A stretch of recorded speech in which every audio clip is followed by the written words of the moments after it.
7. परिवहन एवं संचार। प्राकृतिक संसाधनों, आर्थिक क्रियाकलापों और बाजार का किसी एक ही स्थान पर पाया जाना दुर्लभ होता है। परिवहन, संचार एवं व्यापार उत्पादन केंद्रों और उपभोग केंद्रों को जोड़ते हैं।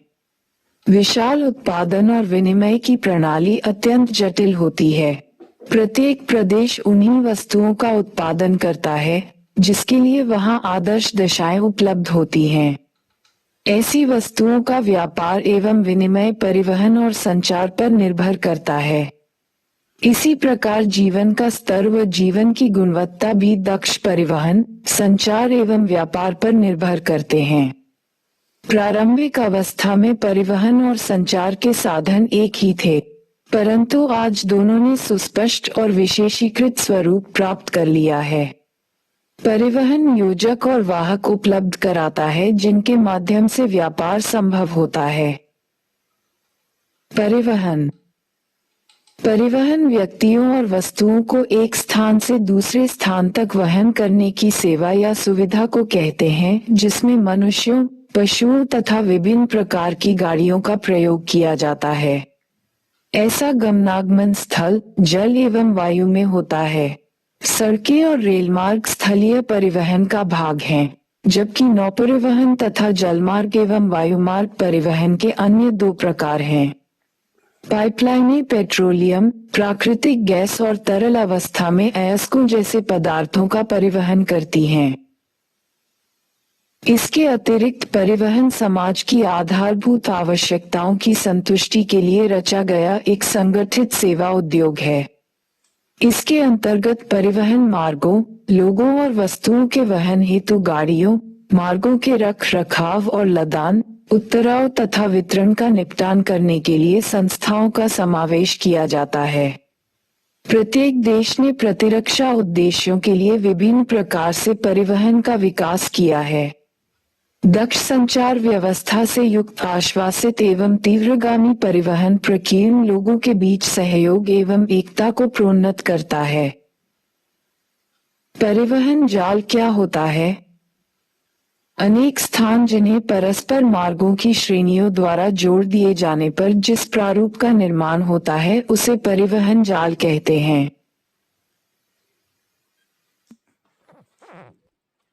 परिवहन की विधाएं। विश्व परिवहन की प्रमुख विधाएं, जैसा कि पहले बताया जा चुका है, स्थल, जल, वायु और पाइपलाइन हैं। इनका प्रयोग अंतर्प्रादेशिक तथा अंतरप्रादेशिक परिवहन के लिए किया जाता है और पाइपलाइन को छोड़कर प्रत्येक यात्रियों और माल दोनों का वहन करता है। किसी विधा की सार्थकता परिवहित की जाने वाली वस्तुओं और सेवाओं के प्रकार, परिवहन की लागतों और उपलब्ध विधा पर निर्भर करती है। वस्तुओं के अंतर्राष्ट्रीय संचलन का निपटान भारवाही जलयानों द्वारा किया जाता है। कम दूरी एवं एक घर से दूसरे घर की सेवाएं प्रदान करने में सड़क परिवहन सस्ता एवं तीव्रगामी है। किसी देश के भीतर स्थूल पदार्थों के विशाल परिमाण को लंबी दूरियों तक परिवहन करने के लिए रेल सर्वाधिक अनुकूल साधन है। उच्च मूल्य वाली, हल्की तथा नाशवान वस्तुओं का वायुमार्गों द्वारा परिवहन सर्वश्रेष्ठ होता है। परिवहन हेतु वायु यातायात अच्छी विधि है। एक सुप्रबंधित परिवहन तंत्र में ये विभिन्न विधाएं एक दूसरे की पूरक होती हैं। सड़क परिवहन। अधिकांश वस्तुओं एवं सेवाओं का अधिकांश संचलन स्थल पर होता है। आरंभिक दिनों में मानव स्वयं वाहक थे। क्या आपने कभी किसी दुल्हन को डोली, पालकी से 4 व्यक्तियों, उत्तरी भारत में कहार द्वारा ले जाते हुए देखा है?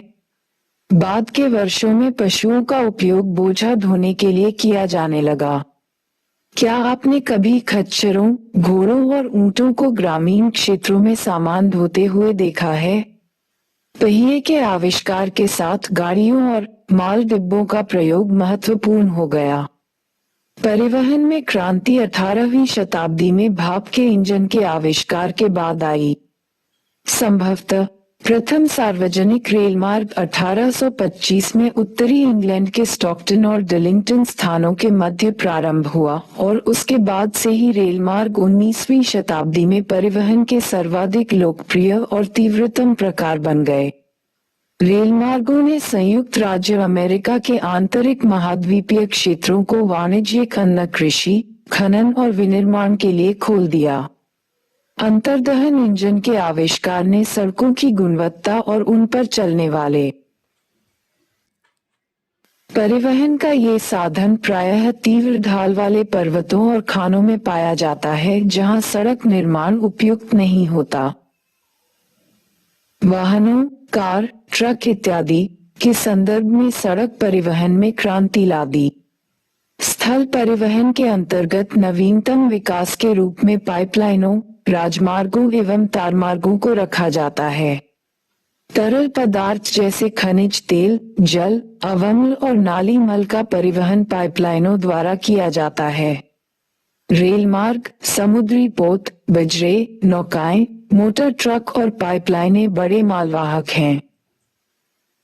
सामान्यतः मानव कुली, बोझा ढोने वाले पशु गाड़ियां अथवा माल डिब्बे जैसे पुराने और प्रारंभिक रूप परिवहन के सर्वाधिक खर्चीले साधन हैं, जबकि बड़े मालवाही सस्ते पड़ते हैं। विशाल देशों के आंतरिक भागों में पाए जाने वाले आधुनिक जलमार्गों और वाहकों को संपूरकता प्रदान करने में इनका बहुमहत्व है। भारत और चीन के सघन बसे जिलों में आज भी मानव कुलियों और मनुष्य द्वारा खींची जाने वाली गाड़ियों से होने वाले स्थल परिवहन का प्रचलन है। बोझा ढोने वाले पशु। घोड़ों का प्रयोग पश्चिमी देशों में भी भारवाही पशुओं के रूप में किया जाता है। कुत्तों एवं रेडरों का प्रयोग उत्तरी अमेरिका, उत्तरी यूरोप और साइबेरिया के हिमाच्छादित मैदानों में स्लेज को खींचने के लिए किया जाता है। पर्वतीय प्रदेशों में खच्चरों को वरीयता दी जाती है, जबकि ऊंटों का प्रयोग मरुस्थलीय क्षेत्रों में कारवां के संचालन में किया जाता है। भारत में बैलों का प्रयोग छकड़ों को खींचने में किया जाता है। सड़कें। छोटी दूरियों के लिए सड़क परिवहन रेल परिवहन की अपेक्षा आर्थिक दृष्टि से लाभदायक होता है। सड़कों द्वारा माल का परिवहन महत्वपूर्ण होता जा रहा है, क्योंकि इसके द्वारा घर घर तक वस्तुओं को पहुंचाया जा सकता है। कच्ची सड़कें, यद्यपि निर्माण की दृष्टि से सरल होती हैं, सभी ऋतुओं में प्रभावी व प्रयोग योग्य नहीं होती हैं। वर्षा ऋतु में इन पर मोटर वाहन नहीं चलाए जा सकते और यहाँ तक कि पक्की सड़कें भी अत्यधिक भारी वर्षा एवं बाढ़ के समय गंभीर रूप से प्रभावित हो जाती हैं। ऐसी परिस्थितियों में रेल मार्गों के साथ ऊंचा भराव और रेल परिवहन सेवाओं का रख-रखाव एक प्रभावी समाधान है। किंतु रेल मार्ग छोटे होने के कारण विशाल और विकासशील देशों की आवश्यकताओं को कम लागत पर पूरा नहीं कर पाते। इस प्रकार सड़कें किसी भी देश के व्यापार और वाणिज्य को विकसित करने एवं पर्यटन को बढ़ावा देने में महत्वपूर्ण भूमिका निभाती हैं। विकसित एवं विकासशील देशों में सड़कों की गुणवत्ता में पर्याप्त अंतर पाया जाता है, क्योंकि सड़कों के निर्माण व उनके रखरखाव पर भारी खर्च आता है। विकसित देशों में अच्छी गुणवत्ता वाली सड़कें सर्वत्र पाई जाती हैं और तीव्रगामी संचलन के लिए मोटर मार्गों, ऑटो वाहन, जर्मनी और अंतर्राज्यीय राजमार्गों के द्वारा लंबी दूरियों को जोड़ती है। भारी बोझ को ढोने वाली बड़े आकार और शक्ति वाली लारियां एक सामान्य बात है, परंतु दुर्भाग्य से विश्व का सड़क तंत्र भली प्रकार विकसित नहीं हो पाया। विश्व की कुल मोटर वाहन चलाने योग्य सड़कों की लंबाई मात्र 150 लाख किलोमीटर है, जिसका 33% भाग उत्तरी अमेरिका में पाया जाता है। सर्वाधिक सड़क घनत्व और सबसे अधिक वाहनों की संख्या पश्चिमी यूरोप की तुलना में इस महाद्वीप में पाए जाते हैं। ये तथ्य इस बात की ओर संकेत करते हैं कि विश्व में सड़कों के विकास में प्रादेशिक, राष्ट्रीय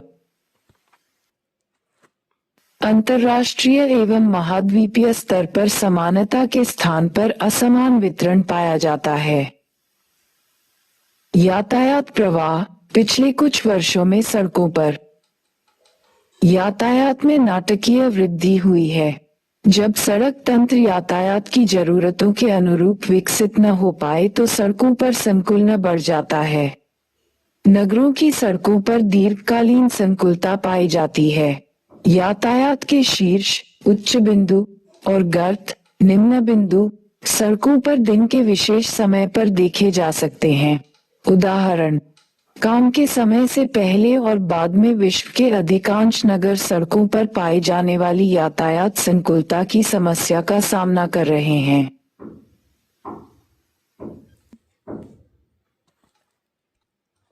महामार्ग। महामार्ग दूरस्थ स्थानों को जोड़ने वाली पक्की सड़कें होती हैं।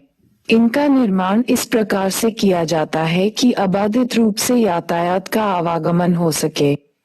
यातायात के अबाधित प्रवाह की सुविधा के लिए अलग अलग यातायात लेन, पुलों, फ्लाईओवरों और दोहरे वाहन मार्गों से युक्त ये 80 मीटर चौड़ी सड़कें होती हैं।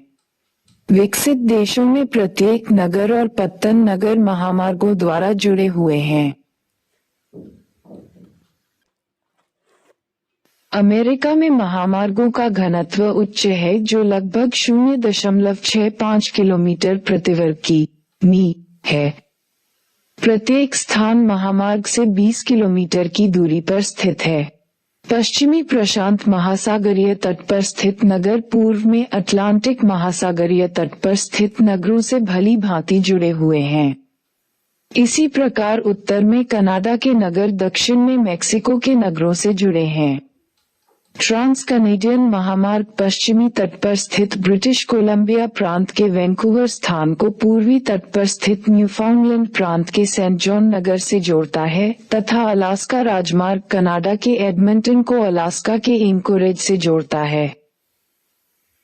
निर्माणाधीन पान अमेरिकन महामार्ग, जिसके अधिकांश भाग का निर्माण किया जा चुका है, के द्वारा दक्षिणी अमेरिका, मध्य अमेरिका के देश और संयुक्त राज्य अमेरिका तथा कनाडा भी आपस में जुड़ जाएंगे। यूरोप में वाहनों की बहुत विशाल संख्या तथा महामार्गों का सुविकसित जाल पाया जाता है, परंतु महामार्गों को रेलमार्गों एवं जलमार्गों के साथ कड़ी प्रतिद्वंद्विता का सामना करना पड़ता है। रूस में यूराल के पश्चिम में स्थित औद्योगिक प्रदेश में महामार्गों के अत्यधिक सघन जाल का विकास हुआ है, जिसकी धुरी मॉस्को है। महत्वपूर्ण मॉस्को व्लादिवोस्टोक महामार्ग पूर्व में स्थित प्रदेश की सेवा करता है। अत्यधिक विस्तृत भौगोलिक क्षेत्रफल के कारण रूस में महामार्ग इतने महत्वपूर्ण नहीं हैं जितने रेल मार्ग। चीन में महामार्ग प्रमुख नगरों को जोड़ते हुए देश में क्रिस क्रॉस करते हैं। उदाहरण, ये शांसो वियतनाम सीमा के समीप, शंघाई मध्य चीन, ग्वांगजाओ दक्षिण एवं बीजिंग उत्तर को परस्पर जोड़ते हैं। एक नवीन महामार्ग तिब्बती क्षेत्र में चेगडू को लासा से जोड़ता है।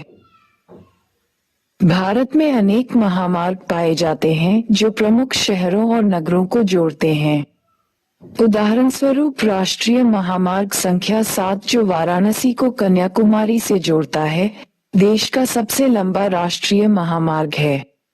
निर्माणाधीन स्वर्णिम चतुर्भुज अथवा द्रुत मार्गों के द्वारा प्रमुख महानगरों नई दिल्ली, मुंबई, बेंगलुरु, चेन्नई, कोलकाता तथा हैदराबाद को जोड़ने की योजना है।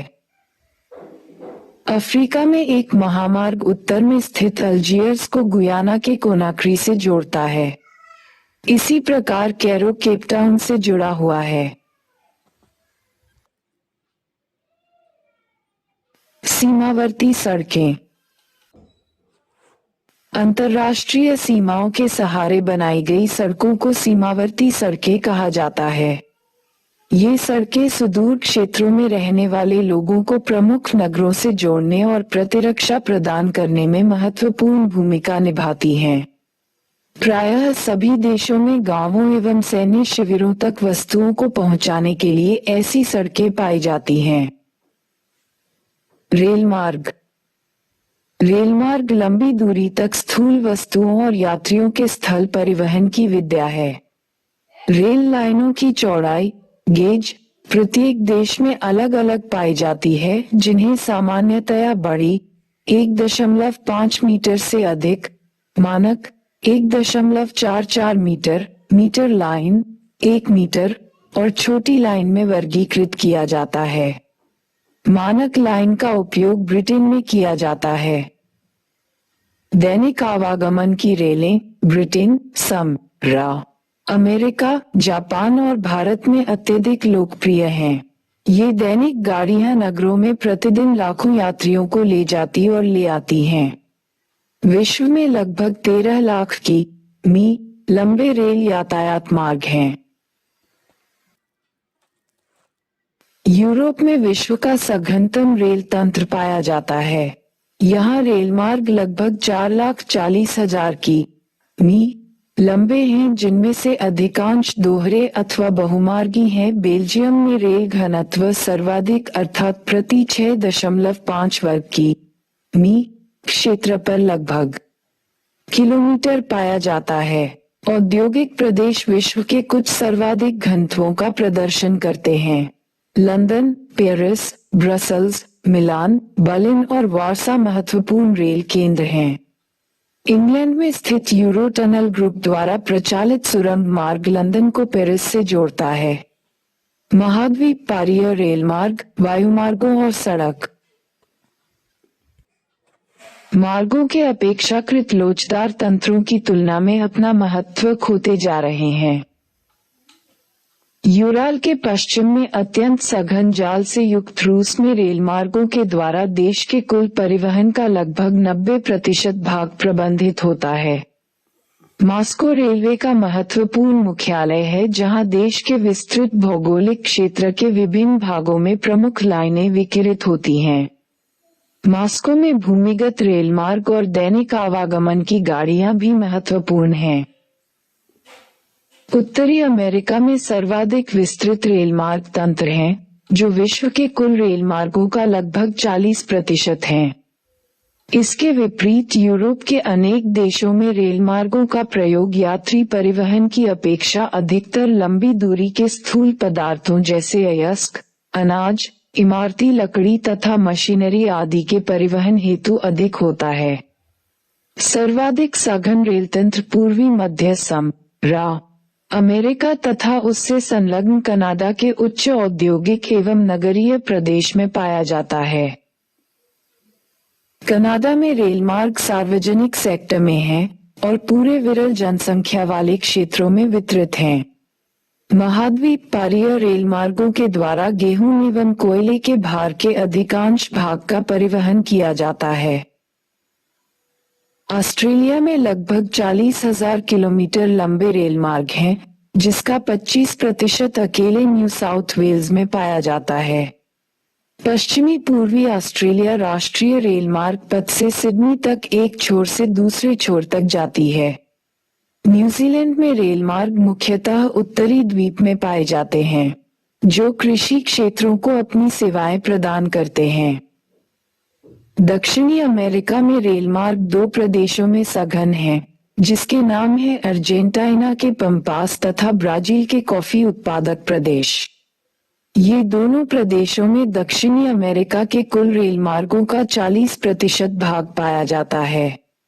दक्षिणी अमेरिका के शेष देशों में केवल चिली एकमात्र ऐसा देश है जहां महत्वपूर्ण लंबाई के रेल मार्ग हैं, जो तटीय केंद्रों को आंतरिक क्षेत्रों में स्थित खनन स्थलों से जोड़ते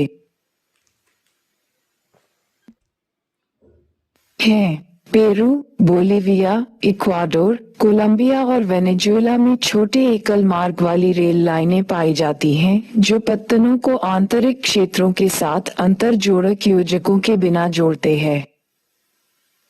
यहाँ केवल एक महाद्वीप पारीय रेल मार्ग है, जो एंडीज पर्वतों के पार 3,900 मीटर की ऊंचाई पर अवस्थित उसप्लाटा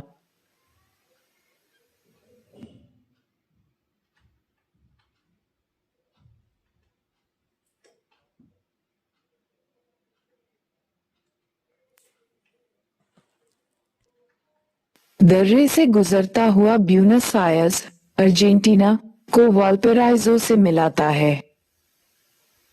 एशिया में जापान, चीन और भारत के सघन बसे हुए क्षेत्रों में रेलमार्गों का सघनतम घनत्व पाया जाता है। अन्य देशों में अपेक्षाकृत कम रेलमार्ग बने हैं। विस्तृत मरुस्थलों और विरल जनसंख्या के प्रदेशों के कारण रेल सुविधाओं का न्यूनतम विकास हुआ है।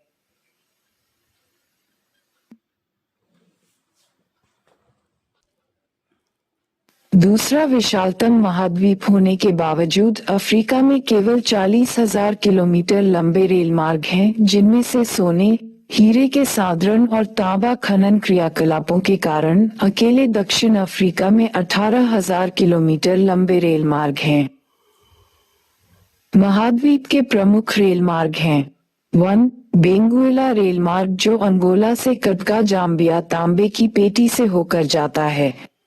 11.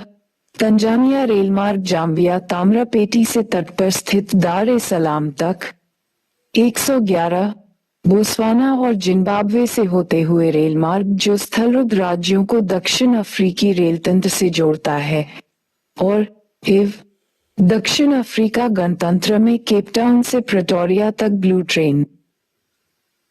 अन्य स्थानों पर जैसे अल्जीरिया, सेनेगल, नाइजीरिया, केन्या और इथोपिया में रेलमार्ग पत्तन नगरों को आंतरिक केंद्रों से जोड़ते हैं, परंतु अन्य देशों के साथ अच्छे रेल तंत्र की रचना नहीं करते। पारमहाद्वीपीय रेलमार्ग। पारमहाद्वीपीय रेलमार्ग पूरे महाद्वीप से गुजरते हुए इसके दोनों छोरों को जोड़ते हैं।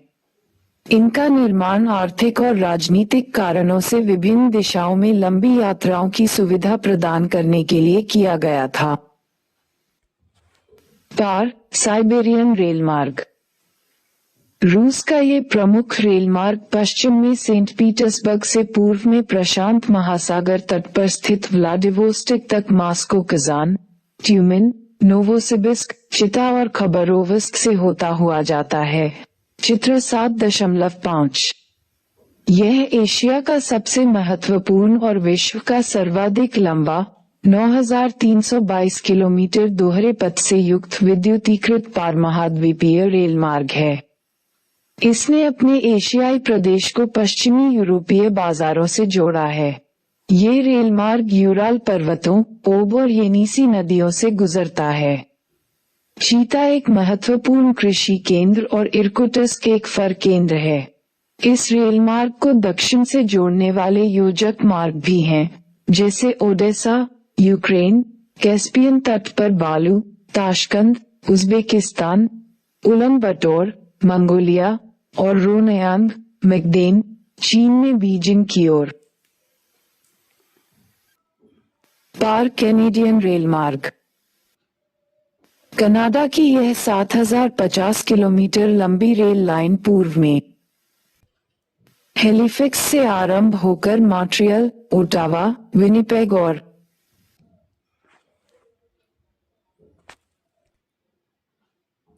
कैलगरी से होती हुई पश्चिम में प्रशांत तट पर स्थित वैंकूवर तक जाती है। चित्र 7.6। इसका निर्माण 1886 में मूल रूप से एक संधि के अंतर्गत पश्चिमी तट पर स्थित ब्रिटिश कोलंबिया को राज्यों के संघ में सम्मिलित करने के उद्देश्य से किया गया था।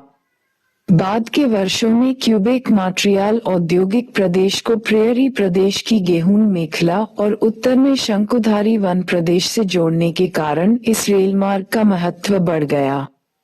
इस प्रकार इन प्रदेशों में से प्रत्येक दूसरे का संपूरक बन गया। विनिपेग से थंडर खाड़ी, सुपीरियर झील तक एक समृद्ध मार्ग इस रेल लाइन को विश्व के सर्वाधिक महत्वपूर्ण जलमार्गों में से एक से गेहूं और मांस इस मार्ग द्वारा किए जाने वाले महत्वपूर्ण निर्यात हैं। ये लाइन कनाडा की आर्थिक धमनी है। संघ और प्रशांत रेलमार्ग। ये रेल लाइन अटलांटिक तट पर स्थित न्यूयॉर्क को क्लीवलैंड, शिकागो, ओमाहा, इवांस, ऑगडन और सैक्रामेंटो से होती हुई प्रशांत तट पर स्थित सैन फ्रांसिस्को से मिलाती है। इस मार्ग द्वारा किए जाने वाले सर्वाधिक मूल्यवान निर्यात अयस्क अनाज, कागज, रसायन और मशीनरी हैं। ऑस्ट्रेलियाई पार महाद्वीपीय रेल मार्ग। ये रेल लाइन पश्चिमी तट पर पेर्थ से आरंभ होकर कलगुर्ली, ब्रोकन हिल और पोर्ट ऑगस्टा से होकर पूर्वी तट पर स्थित सिडनी को मिलाते हुए महाद्वीप के दक्षिणी भाग के पश्चिम से पूर्व को जाती है। चित्र 7.7 आर पार। एक अन्य उत्तर दक्षिण लाइन एडिलेड और एलिस स्प्रिंग को जोड़ती है और आगे इसे डार्विन बिरदुम लाइन से जोड़ा जाता है। Orient express. ये लाइन पेरिस से स्ट्रासबर्ग, म्यूनिख, वियना, बुडापेस्ट और बेलग्रेड होती हुई इस्तांबुल तक जाती है। इस एक्सप्रेस लाइन द्वारा लंदन से इस्तांबुल तक लगने वाला यात्रा का समय समुद्री मार्ग से लगने वाले 10 दिनों की तुलना में मात्र 96 घंटे रह गया है। इस रेल मार्ग द्वारा होने वाले प्रमुख निर्यात पनीर, सूअर का मांस, जई, शराब, फल और मशीनरी हैं। इस्तांबुल को Bangkok via Iran, Pakistan, Bharat, Bangladesh और म्यांमार से जोड़ने वाली एशियाई रेलवे के भी निर्माण का प्रस्ताव है। जल परिवहन। जल परिवहन के महत्वपूर्ण लाभों में से एक ये है कि इसमें मार्गों का निर्माण नहीं करना पड़ता। महासागर एक दूसरे से जुड़े हुए होते हैं। इनमें विभिन्न आकार के जहाज चल सकते हैं। आवश्यकता केवल दोनों छोरों पर पत्तन सुविधाएं प्रदान करने की है। ये परिवहन बहुत सस्ता पड़ता है क्योंकि जल का घर्षण स्थल की अपेक्षा बहुत कम होता है। जल परिवहन की ऊर्जा लागत की अपेक्षाकृत कम होती है। जल परिवहन को समुद्री मार्गों और आंतरिक जल मार्गों में विभक्त किया जाता है। समुद्री मार्ग। महासागर सभी दिशाओं में मुड़ सकने वाले ऐसे महामार्ग प्रस्तुत करते हैं जिनकी कोई रखरखाव की लागत नहीं होती। समुद्री जहाजों द्वारा महासागरों का मार्गों में रूपांतरण मनुष्य की पर्यावरण के साथ अनुकूलन की महत्वपूर्ण घटना है। एक महाद्वीप से दूसरे महाद्वीप तक स्थूल पदार्थों का लंबी दूरियों तक समुद्री परिवहन स्थल और वायु परिवहन की अपेक्षा सस्ता पड़ता है। आधुनिक यात्री जहाज और मालवाहक पोत राडार, बेतार के तार व अन्य नौपरिवहन संबंधी सुविधाओं से लैस होते हैं। शीघ्र नाशवान वस्तुओं के लिए प्रशीतन कोष्ठक, टैंकरों और विशेषीकृत जहाजों ने नौभार के परिवहन को उन्नत बना दिया है। कंटेनरों के प्रयोग ने विश्व की प्रमुख पत्तनों पर नौभार के निपटान को सरल बना दिया है। महत्वपूर्ण समुद्री मार्ग। प्रमुख समुद्री मार्गों को चित्र 7.9 में दर्शाया गया है। निम्नलिखित पृष्ठों में कुछ महत्वपूर्ण मार्गों की विवेचना की गई है। उत्तरी अटलांटिक समुद्री मार्ग। यह मार्ग औद्योगिक दृष्टि से विकसित विश्व के 2 प्रदेशों उत्तर पूर्वी संयुक्त राज्य अमेरिका और पश्चिमी यूरोप को मिलाता है। विश्व का 1/4 विदेशी व्यापार इस मार्ग द्वारा परिवहित होता है। इसलिए यह विश्व का व्यस्ततम व्यापारिक जलमार्ग है। दूसरे अर्थों में इसे वृहद ट्रंक मार्ग कहा जाता है। दोनों तटों पर पत्तन और पोताश्रय की उन्नत सुविधाएं उपलब्ध हैं। भूमध्य सागर हिंद महासागरीय समुद्री मार्ग। ये समुद्री मार्ग प्राचीन विश्व के हृदय स्थल कहे जाने वाले क्षेत्रों से गुजरता है और किसी भी अन्य मार्ग की अपेक्षा अधिक देशों और लोगों को सेवाएं प्रदान करता है। पोर्ट सईद, अदन, मुंबई, कोलंबो और सिंगापुर इस मार्ग की महत्वपूर्ण पत्तनों में से कुछ हैं। उत्तमाश अंतरीप से होकर जाने वाले आरंभिक मार्ग की तुलना में स्वेज नहर के निर्माण से दूरी और समय में अत्यधिक कमी हो गई है। उत्तमाशा अंतरीप समुद्री मार्ग। यह व्यापारिक मार्ग अत्यधिक औद्योगिक पश्चिम यूरोपीय प्रदेश को पश्चिमी अफ्रीका, दक्षिण अफ्रीका, दक्षिण पूर्वी एशिया और ऑस्ट्रेलिया और न्यूजीलैंड की वाणिज्यिक कृषि तथा पशुपालन आधारित अर्थव्यवस्थाओं से जोड़ता है। स्वेज नहर के निर्माण से पहले यह मार्ग लिवरपूल और कोलंबो को जोड़ता था, जो स्वेज नहर मार्ग से 6,400 किलोमीटर लंबा था। सोना, हीरे, तांबा, टिन, मूंगफली, गिरी का तेल, कहवा और फलों जैसे समृद्ध प्राकृतिक संसाधनों के कारण दोनों पूर्वी और पश्चिमी अफ्रीका के बीच व्यापार की मात्रा और यातायात में वृद्धि हो रही है। दक्षिणी अटलांटिक समुद्री मार्ग। अटलांटिक महासागर के पार यह एक अन्य महत्वपूर्ण समुद्री मार्ग है जो पश्चिमी यूरोपीय और पश्चिमी अफ्रीकी देशों को दक्षिण अमेरिका में ब्राजील, अर्जेंटीना और उरुग्वे से मिलाता है। इस मार्ग पर यातायात उत्तरी अटलांटिक मार्ग की तुलना में दक्षिण अमेरिका और अफ्रीका के सीमित विकास और कम जनसंख्या के कारण बहुत कम है। केवल दक्षिण पूर्वी ब्राजील, प्लाटा ज्वार नदमुख और दक्षिण अफ्रीका के कुछ भागों में बड़े पैमाने पर औद्योगिकरण हुआ है। रायो डी जेनेरो और केपटाउन के बीच मार्ग पर भी यातायात बहुत कम है क्योंकि दोनों दक्षिण अमेरिका और अफ्रीका में एक जैसे उत्पाद और संसाधन हैं। उत्तरी प्रशांत समुद्री मार्ग। विस्तृत उत्तरी प्रशांत महासागर के आर पार व्यापार अनेक मार्गों द्वारा संचालित होता है जो होनोलुलु में मिलते हैं।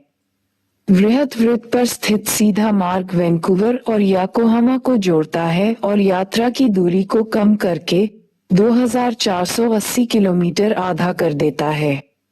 ये समुद्री मार्ग उत्तरी अमेरिका के पश्चिमी तट पर स्थित पत्तनों को एशिया के पत्तनों से जोड़ता है। ये हैं Vancouver, Seattle, Portland, San Francisco America की ओर और Yokohama, Kobe, Shanghai, Hong Kong, Manila और सिंगापुर एशिया की ओर। दक्षिणी प्रशांत समुद्री मार्ग। ये समुद्री मार्ग पश्चिमी यूरोप और उत्तरी अमेरिका को ऑस्ट्रेलिया, न्यूजीलैंड और पनामा नहर से होते हुए प्रशांत महासागर में प्रकीर्णित द्वीपों से मिलता है। इस मार्ग का प्रयोग हांगकांग, फिलीपींस और इंडोनेशिया पहुंचने के लिए किया जाता है। पनामा और सिडनी के बीच तय की गई दूरी 12,000 किलोमीटर है। होनोलुलु इस मार्ग पर महत्वपूर्ण पत्तन है। तटीय नौ परिवहन। ये स्पष्ट है कि जल परिवहन एक सस्ता साधन है, जबकि सामुद्रिक मार्ग विभिन्न देशों को जोड़ने का कार्य करते हैं। तटवर्ती नौ परिवहन लंबी तटरेखा वाले देशों के लिए एक सुगम विधि है, उदाहरणार्थ संयुक्त राज्य अमेरिका, चीन और भारत। यूरोप में शेंगेन देशों की स्थिति तटीय नौ परिवहन की दृष्टि से उपयुक्त है, जो एक सदस्य देश के तट को दूसरे सदस्य देश के तट से जोड़ता है। यदि तटवर्ती नौ परिवहन का भली प्रकार से विकास किया जाए तो इसके द्वारा स्थल मार्गों पर होने वाली यातायात भीड़ को कम किया जा सकता है। नौ परिवहन नहरें। स्वेज और पनामा दो ऐसी महत्वपूर्ण मनुष्य निर्मित नौवाहन नहरें अथवा जलमार्ग हैं जो पूर्वी एवं पश्चिमी विश्व दोनों के लिए ही प्रवेश द्वारों का काम करती हैं। स्वेज नहर। इस नहर का निर्माण 1869 में मिस्र में उत्तर में पोर्ट सईद एवं दक्षिण में स्थित पोर्ट स्वेज, स्वेज पत्तन के मध्य भूमध्य सागर एवं लाल सागर को जोड़ने हेतु किया गया। ये यूरोप को हिंद महासागर में एक नवीन प्रवेश मार्ग प्रदान करता है तथा लिवरपूल एवं कोलंबो के बीच प्रत्यक्ष समुद्री मार्ग की दूरी को उत्तमाशा अंतरीप मार्ग की तुलना में घटाता है। ये जलबंधकों से रहित समुद्र सतह के बराबर नहर है, जो ये लगभग 160 किलोमीटर लंबी तथा 11 से 15 मीटर गहरी है। इस नहर में प्रतिदिन लगभग 100 जलयान आवागमन करते हैं तथा उन्हें इस नहर को पार करने में 10-12 घंटे का समय लगता है।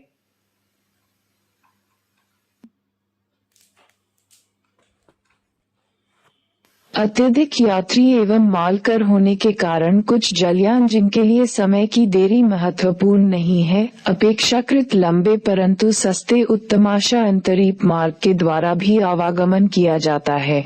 एक रेल मार्ग इस नहर के सहारे स्वेज तक जाता है और फिर इस्माइलिया से एक शाखा कैरो को जाती है। नील नदी से एक नौगम्य ताज़ा पानी की नहर भी स्वेज नहर से इस्माइलिया में मिलती है, जिससे पोर्ट सईद और स्वेज नगरों को ताजे पानी की आपूर्ति की जाती है। पनामा नहर। यह नहर पूर्व में अटलांटिक महासागर को पश्चिम में प्रशांत महासागर से जोड़ती है।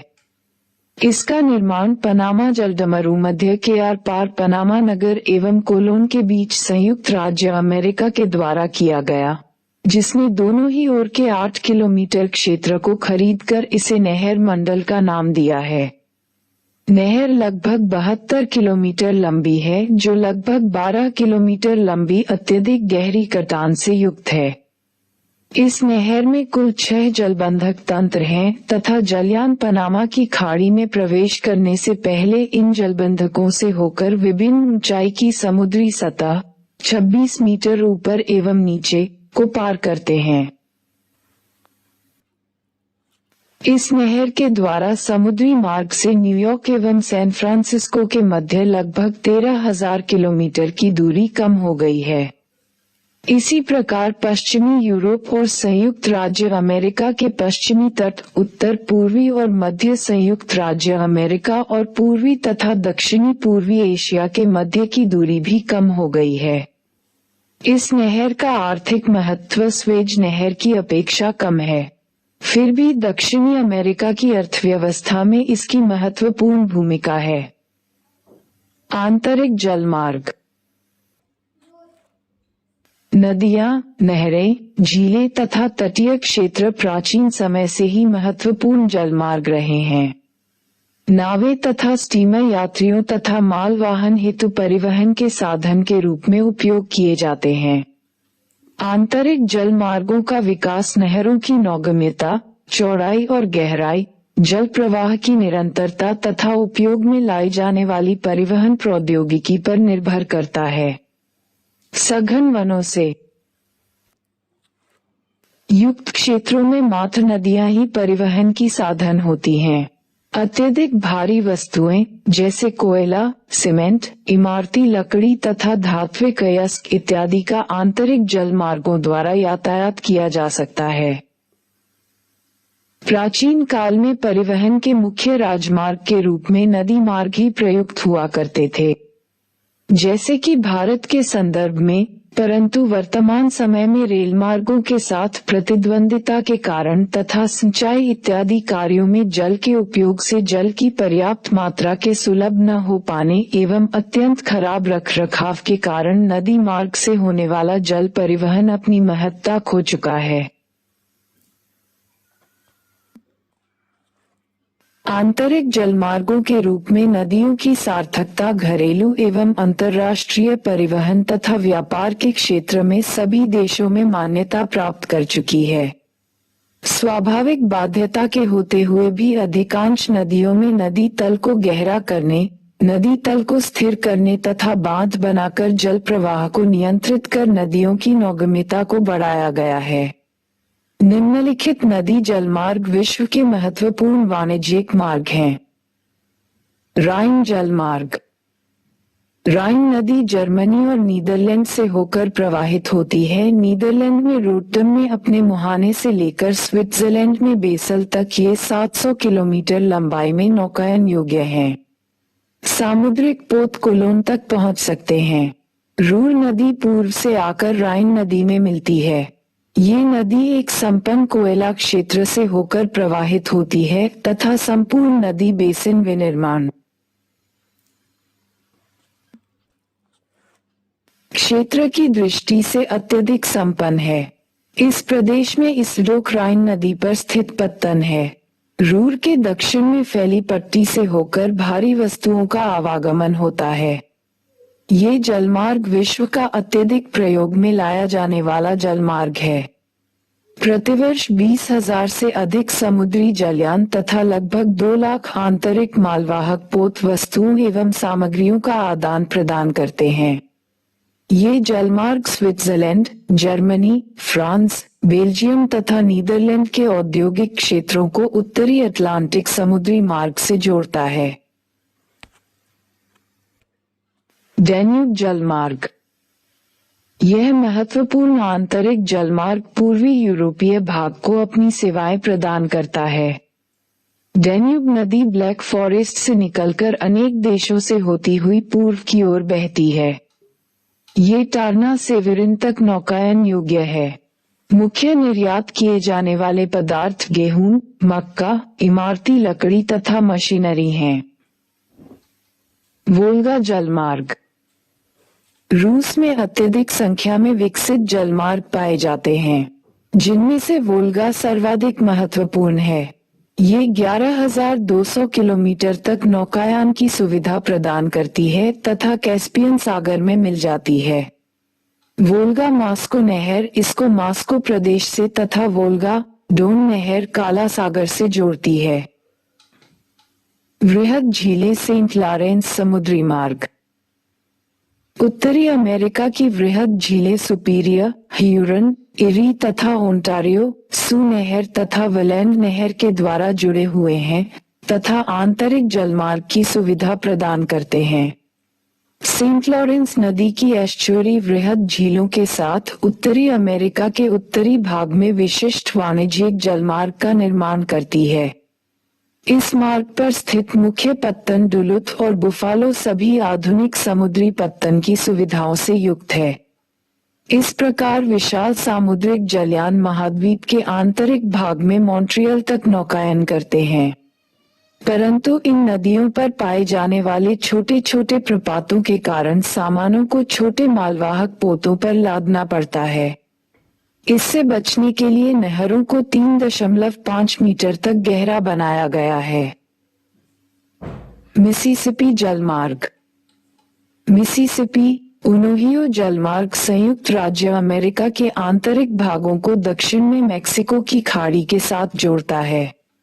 लंबे स्टीमर इस मार्ग के द्वारा मिनियापोलिस तक जा सकते हैं। वायु परिवहन। वायु परिवहन परिवहन का तीव्रतम साधन है, परंतु यह अत्यंत महंगा भी है। तीव्रगामी होने के कारण लंबी दूरी की यात्रा के लिए यात्री इसे वरीयता देते हैं। इसके द्वारा मूल्यवान जहाजी भार को तेजी के साथ पूरे विश्व में भेजा जा सकता है। कई बार अगम्य क्षेत्रों तक पहुंचने का यही एक साधन होता है। वायु परिवहन ने संपर्क क्रांति ला दी है। पर्वतों, हिमक्षेत्रों अथवा विषम मरुस्थलीय भूभागों पर विजय प्राप्त कर ली गई है। गम्यता में वृद्धि हुई है। वायुयान जमी हुई भूमि के अवरोध से प्रभावित हुए बिना उत्तरी कनाडा के एस्किमो के लिए अनेक प्रकार की वस्तुएं लाते हैं। हिमालयी प्रदेश में भूस्खलन, एवलांच अथवा भारी हिमपात के कारण प्रायः मार्ग अवरुद्ध हो जाते हैं। ऐसी स्थिति में किसी स्थान पर पहुंचने के लिए वायु यात्रा ही एकमात्र विकल्प है। वायुमार्गों का अत्यधिक सामरिक महत्व भी होता है। संयुक्त राज्य अमेरिका एवं ब्रिटिश सेवाओं द्वारा ईरान में किए गए हवाई हमले इस तथ्य के साक्षी हैं। वायुमार्गों का तंत्र तेजी से फैल रहा है। वायुयानों के निर्माण तथा उनकी कार्य प्रणाली के लिए अत्यंत विकसित अवस्थापनात्मक सुविधाओं जैसे विमानशाला, भूमि पर उतारने, ईंधन तथा रखरखाव की सुविधाओं की आवश्यकता होती है। हवाई पत्तनों का निर्माण भी अत्यधिक खर्चीला है और उन्हीं देशों में जहां अत्यधिक औद्योगिकरण एवं अधिक संख्या में यातायात उपलब्ध है, विकसित हुआ है। वर्तमान समय में विश्व में कोई भी स्थान 35 घंटे से अधिक की दूरी पर नहीं है। ये चौंकाने वाला तथ्य उन लोगों के कारण संभव हुआ जो वायुयान बनाते और उड़ाते हैं। वर्षों और महीनों के स्थान पर वायु मार्ग द्वारा की गई यात्रा को अब घंटों और मिनटों में मापा जा सकता है। विश्व के अनेक भागों में नित्य वायु सेवाएं उपलब्ध हैं। यद्यपि ब्रिटेन का वाणिज्यिक वायु परिवहन का प्रयोग अनुकरणीय है, संयुक्त राज्य अमेरिका ने मुख्य रूप से युद्धोत्तर अंतर्राष्ट्रीय नागरिक उड्डयन का विकास किया है। आज 250 से अधिक वाणिज्यिक एयरलाइनें विश्व के विभिन्न भागों में नियमित सेवाएं प्रदान करती हैं। हाल ही में हुए विकास वायु परिवहन के भविष्य के मार्ग को बदल सकते हैं। सुपरसोनिक वायुयान लंदन और न्यूयॉर्क के बीच की दूरी का 3.5 घंटों में तय कर लेता है। अंतर महाद्वीपीय वायुमार्ग। उत्तरी गोलार्ध में अंतर महाद्वीपीय वायुमार्गों की एक सुस्पष्ट पूर्व पश्चिम पट्टी है। पूर्वी संयुक्त राज्य अमेरिका, पश्चिमी यूरोप और दक्षिण पूर्वी एशिया में वायुमार्गों का सघन जाल पाया जाता है। विश्व के कुल वायुमार्गों के 60% भाग का प्रयोग अकेला संयुक्त राज्य अमेरिका करता है। न्यूयॉर्क, लंदन, पेरिस, एम्स्टर्डम और शिकागो नोडीय बिंदु हैं, जहां अभिसरित होते हैं अथवा सभी महाद्वीपों की ओर विकिरित होते हैं। अफ्रीका, रूस के एशियाई भाग और दक्षिण अमेरिका में वायु सेवाओं का अभाव है। दक्षिणी गोलार्ध में 10-35 अक्षांशों के मध्य अपेक्षाकृत विरल जनसंख्या, सीमित स्थलखंड और आर्थिक विकास के कारण सीमित वायु सेवाएं उपलब्ध हैं। पाइपलाइन जल, पेट्रोलियम और प्राकृतिक गैस जैसे तरल एवं गैसीय पदार्थों के अबाधित प्रवाह और परिवहन के लिए पाइपलाइनों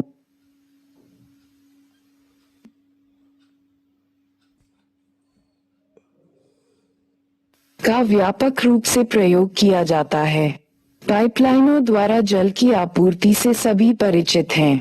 विश्व के अनेक भागों में रसोई गैस अथवा एलपीजी की आपूर्ति पाइपलाइनों द्वारा की जाती है। पाइपलाइनों का प्रयोग तरलीकृत कोयले के परिवहन के लिए भी किया जाता है।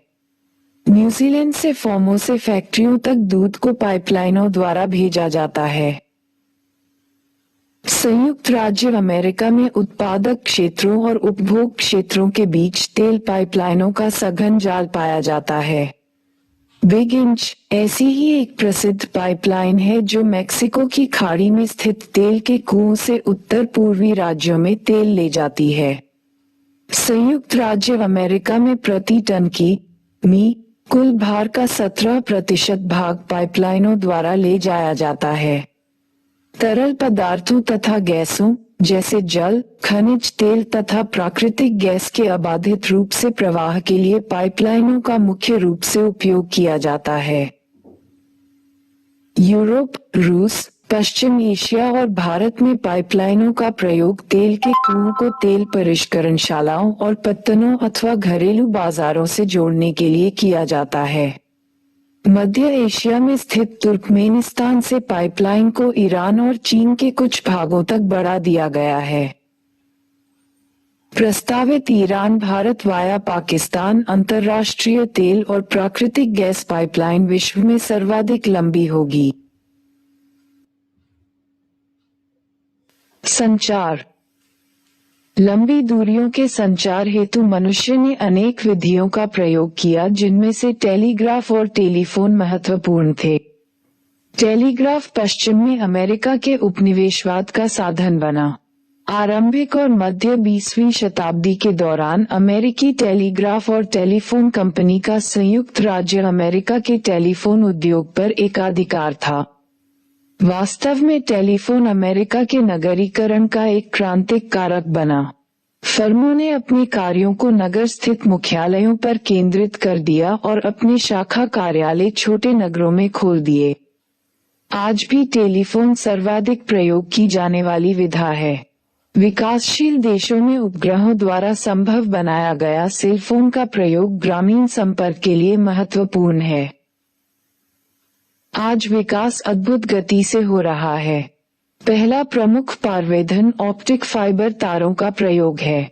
बढ़ती प्रतिस्पर्धा का सामना करती कंपनियों ने पूरे विश्व में ऑप्टिक तारों को समाविष्ट करने के लिए अपनी तांबे की तारों वाली प्रणालियों को उन्नत किया। इनसे आंकड़ों की विशाल मात्राओं का तीव्रता से सुरक्षापूर्वक और लगभग त्रुटिहीन संप्रेषण संभव होता है। 1990 के दशक में सूचनाओं के अंकीकरण के साथ दूरसंचार का धीरे धीरे कंप्यूटर के साथ विलय हो गया। परिणामस्वरूप एक समन्वित नेटवर्क बना जिसे इंटरनेट के नाम से जाना जाता है। उपग्रह संचार। आज इंटरनेट पृथ्वी पर सबसे बड़े विद्युतीय जाल के रूप में 100 से अधिक देशों के लगभग 1000 करोड़ लोगों को जोड़ता है।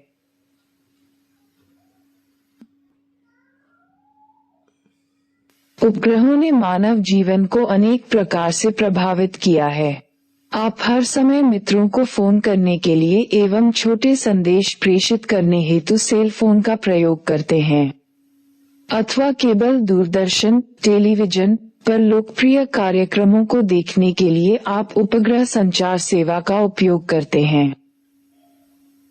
1970 से जब से संयुक्त राज्य अमेरिका एवं पूर्व सोवियत संघ के द्वारा अंतरिक्ष विज्ञान के क्षेत्र में अग्रणी शोध किया गया है, तब से उपग्रह के माध्यम से होने वाले संचार ने संचार तकनीकी के क्षेत्र में एक नवीन युग का आरंभ किया है। पृथ्वी की कक्षा में कृत्रिम उपग्रहों के सफलतापूर्वक प्रेक्षण के कारण अब ग्लोब के उन दूरस्थ भागों को जोड़ा गया है जिनका यथास्थान सत्यापन सीमित था। इस तकनीक के प्रयोग द्वारा दूरी के संदर्भ में संचार में लगने वाले इकाई मूल्य एवं समय में होने वाली वृद्धि को नियंत्रित कर लिया गया है, जिसका तात्पर्य यह है कि 500 किलोमीटर की दूरी तक होने वाले संचार में लगने वाली लागत उपग्रह के द्वारा 5000 किलोमीटर की दूरी तक होने वाली संचार लागत के बराबर है। उपग्रह विकास के क्षेत्र में भारत ने भी बड़े कदम उठाए हैं। आर्यभट्ट का 19 अप्रैल 1979 को, भास्कर -1 का 1979 में तथा रोहिणी का प्रक्षेपण 1980 में हुआ। 18 जून 1981 को APPLE Ariane passenger payload experiment का प्रक्षेपण एरियन रॉकेट के द्वारा हुआ। भास्कर, चैलेंजर तथा इनसेट 1B ने लंबी दूरी के संचार, दूरदर्शन तथा रेडियो को अत्यधिक प्रभावी बना दिया है। आज दूरदर्शन के माध्यम से मौसम की भविष्यवाणी एक वरदान बन गई है। Cyber space internet. Cyber space विद्युत द्वारा कंप्यूटरीकृत स्पेस का संसार है। यह वर्ल्ड वाइड वेबसाइट जैसे इंटरनेट द्वारा आवृत है। सरल शब्दों में ये भेजने वाले और प्राप्त करने वाले के शारीरिक संचलन के बिना कंप्यूटर पर सूचनाओं के प्रेषण और प्राप्ति की विद्युतीय अंकीय दुनिया है।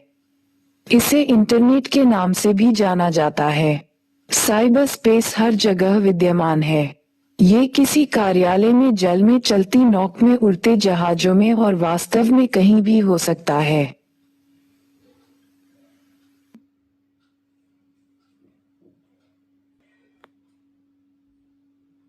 जिस गति से इलेक्ट्रॉनिक नेटवर्क का विस्तार हुआ है वह मानव इतिहास में अभूतपूर्व है। इंटरनेट प्रयोक्ता 1995 में 5 करोड़, 2000 में 40 करोड़ और 2010 में 200 करोड़ हैं। विगत कुछ वर्षों में वैश्विक प्रयोक्ताओं का संयुक्त राज्य अमेरिका से विकासशील देशों में स्थानांतरण हुआ है। संयुक्त राज्य अमेरिका में प्रयोक्ताओं का प्रतिशत अंश 1995 में 66% रह गया। अब विश्व के अधिकांश प्रयोक्ता संयुक्त राज्य अमेरिका, ब्रिटेन, जर्मनी, जापान, चीन और भारत में हैं। जैसे कि करोड़ों लोग प्रतिवर्ष इंटरनेट का प्रयोग करते हैं। साइबर स्पेस लोगों के समकालीन आर्थिक और सामाजिक स्पेस को ईमेल, ई-वाणिज्य, ई-शिक्षा और ई-प्रशासन के माध्यम से विस्तृत करेगा। फैक्स, टेलीविजन और रेडियो के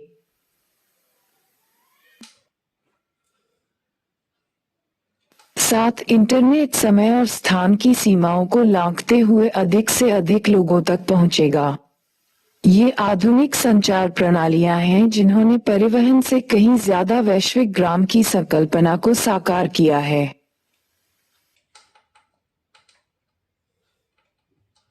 जैसे जैसे तकनीकी का विकास हो रहा है तथा सुरक्षात्मक दृष्टिकोण से इस पर लगाए गए प्रतिबंध समाप्त हो रहे हैं, निजी व्यावसायिक कंपनियां, शैक्षणिक संस्थान तथा संस्कार द्वारा इन सूचनाओं तथा उपग्रह चित्रों का उपयोग असैनिक क्षेत्रों जैसे नगरीय नियोजन, प्रदूषण नियंत्रण, वन विनाश, वनोन्मूलन से प्रभावित क्षेत्रों को ढूंढना तथा सैकड़ों भौतिक प्रतिरूपों एवं प्रक्रमों को पहचानने हेतु किया जाएगा।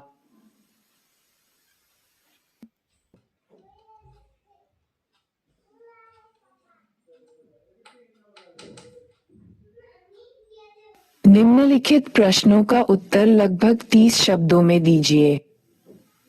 आय, पर्वतों, मरुस्थलों तथा बाढ़ संभावित प्रदेशों में स्थल परिवहन की क्या क्या समस्याएं हैं? ई, पारमहाद्वीपीय रेलमार्ग क्या होता है? ई, जल परिवहन के क्या लाभ हैं?